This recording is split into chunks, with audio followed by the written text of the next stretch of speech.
Hürmetli dostlar, Dagestanga bulgan seyahatim hakkında söyleyeyim. Köpten түгел şu матур республикада булырга насip булды. Ул Кавказда урнашкан, Каспий диңгезе буенда. Бу республикада 3 миллионнан артык кеше яши, баш каласы Махачкала дигән шәһәр. Һәм шушы республикада 30-дан артык милләт, шулай дус тату булып гомер кичәрә. Бу республика бик дини санала. Россия төбәкләре арасында иң дини шундый мусульманнар күпләп яшәгән җир. Ул чагыла мәчетләрнең күп булуында, мәдрәсәләрнең, шундый намаз уку бүлмәләренең күп булуында һәм дә шушы хәләл ризык и дини киенгән хатын-кызларның күп булуында бу ачык күренә. Республикасында бик күп тарихи, матур шундый урыннар бар.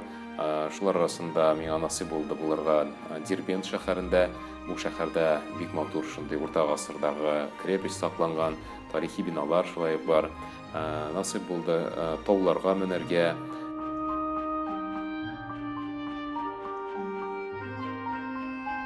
Иске борынгы авылларда йөрергә.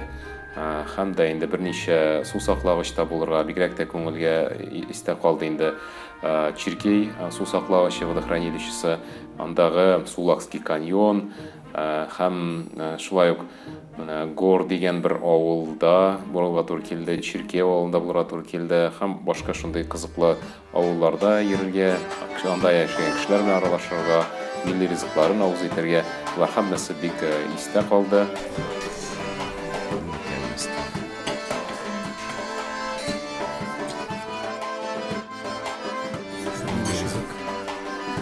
Шулай ук Имам Шамил белән бәйле тарихи урыннарны да карарга насыйп булды.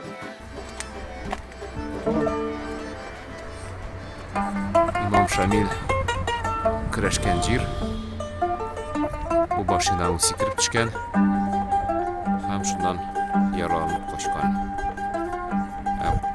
Кавказ имаматының беренче җитәкчесе Гази Мөхәммәд шунда вафат булып күмелгән шуның кадәре. Һәм иң истә калдырганнарның берсе шулай ук Махачкала шәһәреннән ерак түгел төзелә Мөхәммәд пәйгамбәр исемендәге мәчет һәм инде Айса пәйгамбәр исемендәге зур дини үзәк. Ул Каспий диңгезе буенда урнашкан.